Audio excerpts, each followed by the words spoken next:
everybody, it's Off the Highway. I'm Tony Kriz, as you know, and that's Brandon Rhodes. Brandon Rhodes, a dear friend of mine and one of the smartest people I know.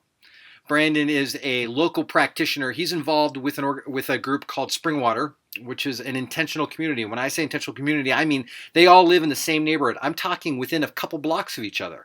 They live every day, every week to intentionally live in their neighborhood, work in their neighborhood, play in their neighborhood, and love their neighbors effectively. Brandon, thanks for being here. Thanks for having me, Tony. You know, Brandon, I want to just kind of hear you talk about what does it mean to love your neighborhood / your neighbors, and in that I mean, what does it look like for you to truly understand them? You know, it's been a long journey for us. We moved into the neighborhood, the Lentz neighborhood in Portland in 2008, and we whittled it down to trying to figure out what neighborhood was going to have all the components we wanted. We wanted low income and homeless and a variety of folks from other nations. And we were kind of encountering the neighborhood on our own terms. And so we wanted to love the neighborhood based on it kind of, this is maybe an exaggerated or sharp way of saying it, but kind of on our terms. So over the past 7 years, it's been letting those lenses of what we wanted the neighborhood to be as it relates to our own vocation as the church melt a little bit and encounter the neighborhood as it is. And it's turned out to be far lovelier than the idea we wanted to love. So really, building friendships and partnerships in the neighborhood, from everything as mundane as sharing vegetables and babysitting kids to starting businesses and painting intersections into beautiful places. All right, instead of going into sort of stuff that you guys are doing, I still want to Sure. understand this idea of exegeting your space. Sure. Like loving it enough to exegete it well, which is just a fancy word for understanding.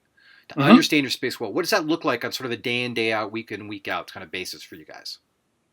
That's a great question. We're still learning. Right. Yeah, I know in me, it involves being disposed and comported to curiosity, being a little slower to have the answer, and being curious about like why is that street that way, and why isn't anybody excited about this thing that's happening or frustrated by this problem. That basic disposition of curiosity and asking questions really does move you towards awakening myself to not have the answers, but also whenever I have those conversations, I find that other people have an awareness that they have more answers than they knew and more passion than they knew.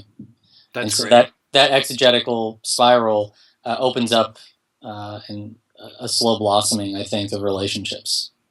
There's incredible power to a contextual memory, like this sort Yes. of shared memory within a context. And often we don't actually know what it is because we almost need other people to come in and help us find our own language for these things we just sort of know to be true from a memory standpoint. And that's a great way to love your neighbors. I'm also surprised how powerful flyers on a light pole or like the back page of the hyper-local periodical for just your neighborhood can teach you things about a neighborhood. There have been surprising things like that you guys have discovered?